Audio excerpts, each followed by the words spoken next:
My hand shook, heart pounding, as I saw Jessica with Mike, laughing outside that house. Her lies hit me like a freight train, every excuse unraveling. I couldn't think, just stared frozen. Then, mid-breath, I turned away, driving off, wondering how it all started. So yeah, I'm Tom, 34, just your average dude plugging away at life. Married to Jessica for 6 years, and I figured we were doing alright. I mean, it wasn't some fairy tale, but it worked. I'm in IT, fixing servers and staring at screens all day, while she's in marketing, always on about some big campaign or whatever. Mornings were simple, me brewing coffee, her glued to her phone at the kitchen table. Nights we'd grab takeout, maybe watch some show she picked. I liked the routine. Thought she did too. Looking back, I was blind to a lot, but at the time, I thought we had something solid. Jessica's always been sharp, quick with a comeback, kinda sarcastic. I liked that about her at first. She'd tease me about being too laid back, and I'd laugh it off. But lately, that edge turned snappy. I'd ask how her day went, just making conversation, and she'd bite back with, "God, Tom, not everything's a big deal." It stung, but I'd shrug it off, didn't want to poke the bear, you know? She'd come home late some nights, hair a little messy, saying work dragged on or she hit traffic. I'd nod, sip my beer, and let it go. Didn't seem worth a fight. She's big into running, though, obsessed, really. Got this fancy GPS watch that tracks every step, every mile. She'd go on about her routes, how she shaved a minute off her pace. I'd listen, half interested, while she scrolled the data on her phone. Thing is, she'd been weird about it lately.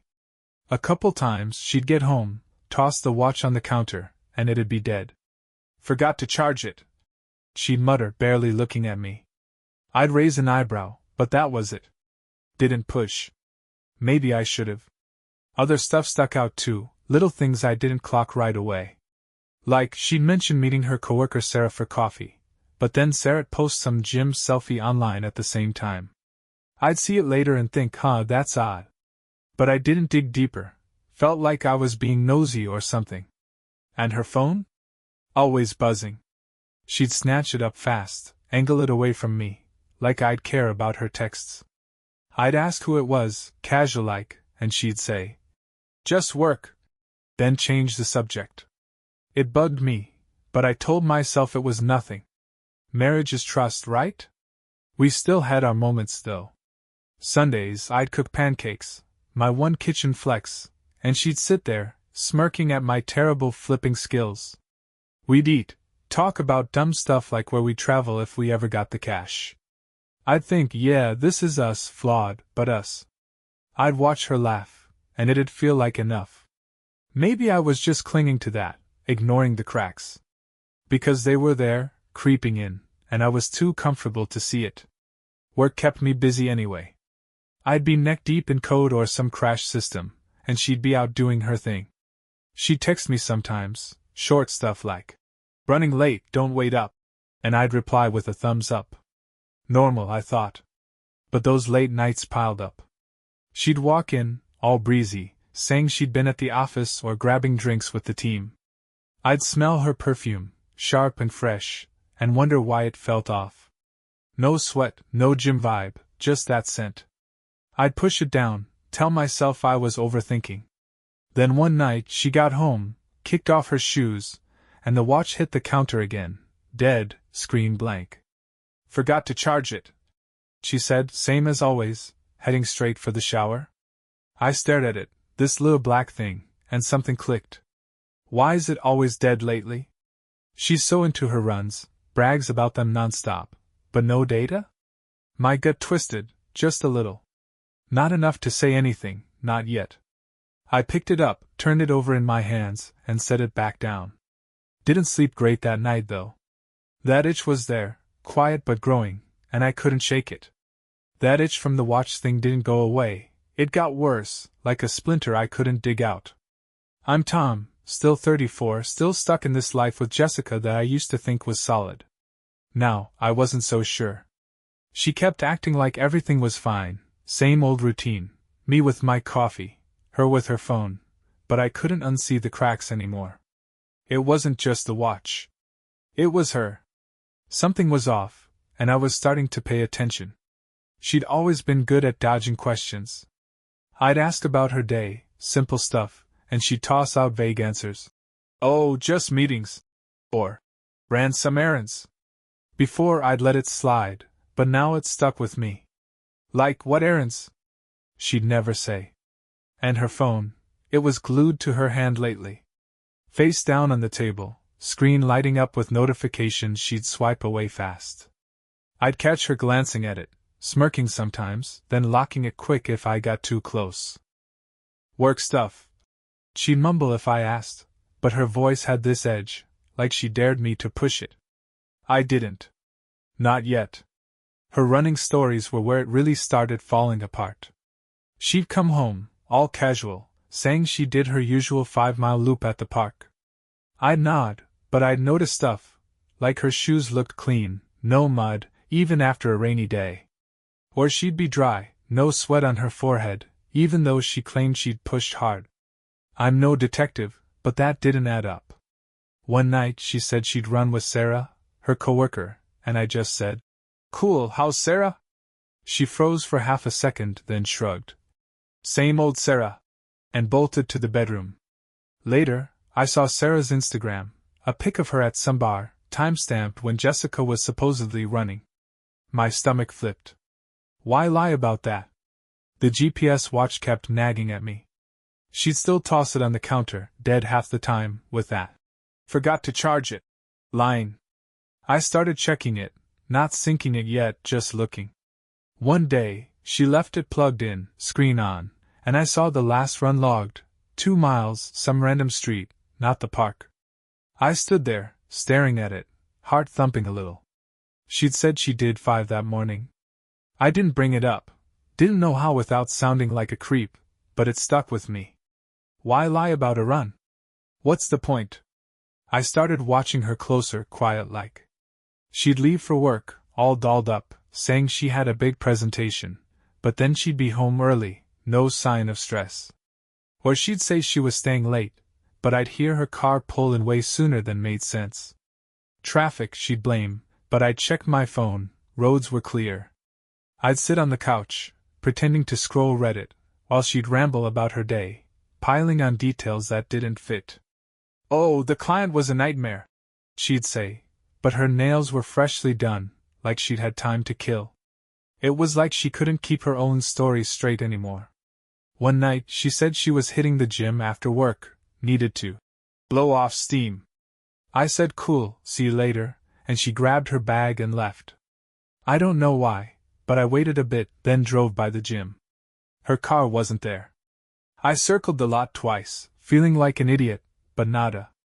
She got home an hour later, hair perfect, no gym bag in sight. How was the workout? I asked, keeping it light. Tough, she said, not looking at me, heading straight for the shower. My chest tightened.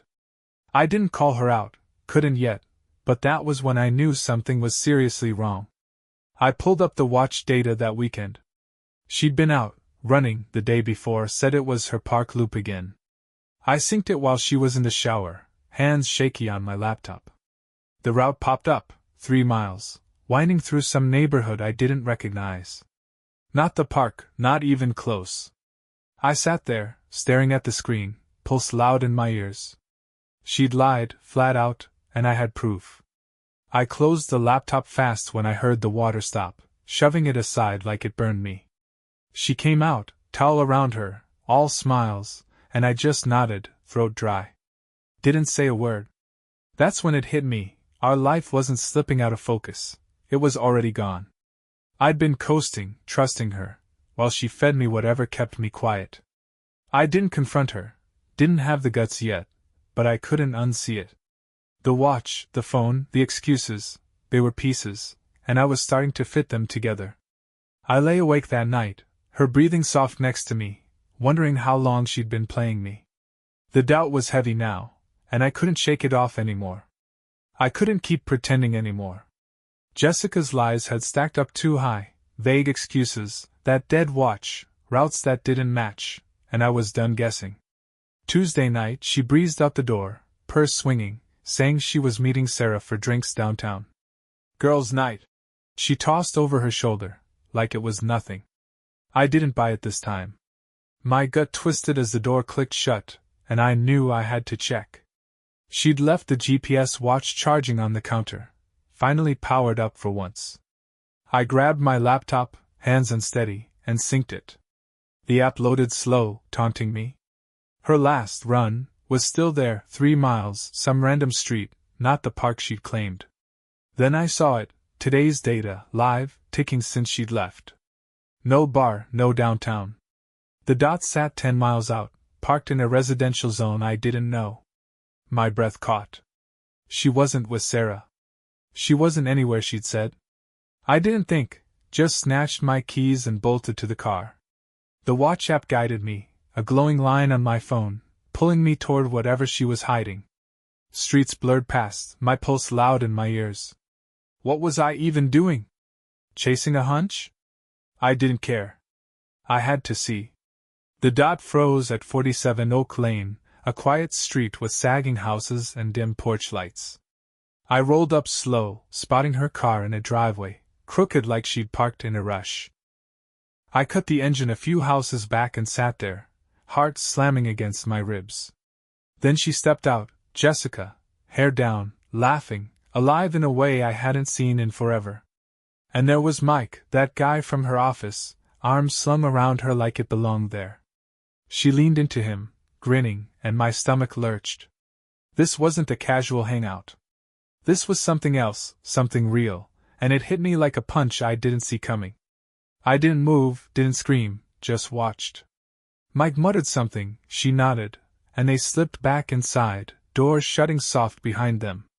My hands trembled on the wheel, sweat beading cold on my neck. The pieces clicked, every late night, every gym trip, every dodge about Sarah. It wasn't one lie, it was a web, and I'd been tangled in it blind. How long? Months? More? The watch app glowed on my phone, still tracking her, like it wanted me to feel the sting deeper. I swiped it off, but her laugh with him stayed sharp in my skull. My chest felt hollow, carved out. I wanted to barge in, demand the truth, but what for? She'd spin another story, all smooth and fake, and I'd still be the fool. I'd seen enough, too much. The drive home was a haze, headlights cutting through the dark, my mind stuck on her with him. The house was silent when I walked in, her stuff everywhere, purse strap on the chair, shoes by the door, like she'd be back any minute with a new lie ready. Sarah's boyfriend tagged along, she'd probably say, smiling like always. But I knew better now. I dropped onto the couch, staring at the ceiling. She wasn't just dodging questions or stretching the truth, she was gone, checked out, running around with Mike while I sat here like an idiot. The betrayal sank in slow, heavy, no tears, just this dull ache spreading through me. My life with her, whatever I thought it was, cracked wide open. She'd played me, and I'd let her, too trusting to see it. Now I did, and it changed everything, quiet and brutal, all at once. I barely slept that night after seeing Jessica with Mike. Her car rolled in late, tires crunching the gravel, and I stayed on the couch, eyes fixed on the dark ceiling. She crept in, quiet, like she thought I wouldn't notice the hour. "Hey," she whispered, voice all soft and fake. "Sarah's boyfriend dragged us to some dive bar." I didn't answer, just grunted, letting her think I was half asleep. She shuffled off to bed, and I lay there, the lie sitting heavy on me. She didn't know I knew, didn't know I'd seen her with him, and I wasn't ready to tip my hand. Not yet. Morning came, and she acted like nothing happened. Sat at the table, sipping coffee I'd made out of habit, scrolling her phone with that same smirk I used to think was cute. Now it made my skin crawl. "Busy day ahead," she said, not looking up, like we were still some normal couple. I nodded, sipping my own mug, but I wasn't there, not really. My head was still on that driveway, her laugh with Mike echoing. I was done playing along, but I didn't say it. Just watched her, this stranger I'd married, spinning her web like always. I stopped trying after that. Used to cook her dinner, Nothing fancy, just pasta or whatever, but I didn't bother anymore. She'd come home, poke around the fridge, and mutter, "Guess I'll order something." I'd shrug, already halfway out the room. She didn't ask why I'd stopped, didn't seem to care. That was the thing, she was so wrapped up in her own game, she didn't notice me pulling away. I'd stay late at work, tinkering with servers long after my shift, just to avoid her. The house felt like a stage now, her putting on this act, me waiting in the wings to exit. She kept lying, though, couldn't help herself. "Gym tonight," she'd say, grabbing her bag, but I'd seen her car skip the lot before. "Late meeting," she'd text, and I'd hear her pull in early, no trace of stress. Once, she came back with her nails done, all shiny and red, claiming she'd squeezed in a quick run. I almost laughed, but I kept it in, nodding like I still bought it. Her stories were flimsier now, like she wasn't even trying. Maybe she thought I was too dumb to catch on. Maybe I had been, once. I started planning, quiet and slow. Nights she was out, probably with Mike, I'd sit at my laptop, browsing apartments. Nothing big, just a one-bedroom somewhere cheap, somewhere hers wouldn't touch. I'd scroll listings, picturing a life without her crap cluttering it up. It wasn't easy, 6 years don't vanish without a fight, but the her was hardening into something else. Resolve, I guess. I'd catch myself staring at our wedding photo on the shelf, her smile all fake even then, and feel this cold clarity. I didn't want her anymore, not after what I'd seen. She'd ramble on, oblivious. "Work's insane," she'd say, flopping on the couch, like I'd ask for details. I wouldn't. Just sat there, half listening, letting her voice fade into noise. Once, she noticed, sort of. "You're quiet lately," she said, eyes narrowing a bit. "Tired," I mumbled, same excuse every time. She bought it, or didn't care enough to push.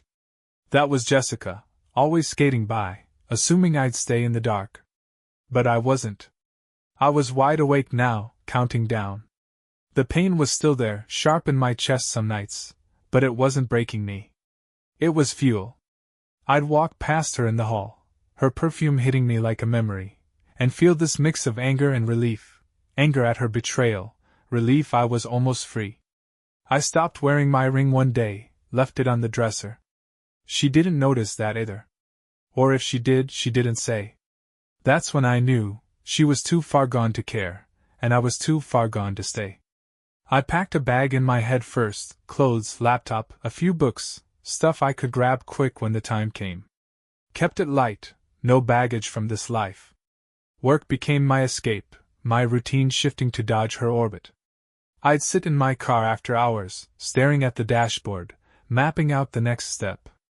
It wasn't dramatic, no big fights, no shouting matches, just me, pulling away piece by piece, while she played her part like nothing was wrong. But everything was wrong, and I was ready to leave it behind. It was time. I'd been drifting in that house too long, a ghost watching Jessica strut through her lies like nothing had changed. Last Friday, I decided, enough. I waited till she left for drinks with Sarah, her purse swinging as she tossed a "see you later" over her shoulder. I didn't reply. Soon as her car peeled out, I grabbed my bag, clothes, laptop, a couple books, stuff I'd mentally packed for weeks. Threw in my toothbrush, zipped it shut, and scribbled a note. "I know about Mike. We're over." Left it on the counter, right where she'd see it. I didn't take much, didn't want anything tied to her. The wedding photo stayed on the shelf, her fake smile staring at nothing. I walked out, locked the door, and dropped my key in the mailbox. Felt weird, final, like shedding a skin I'd outgrown.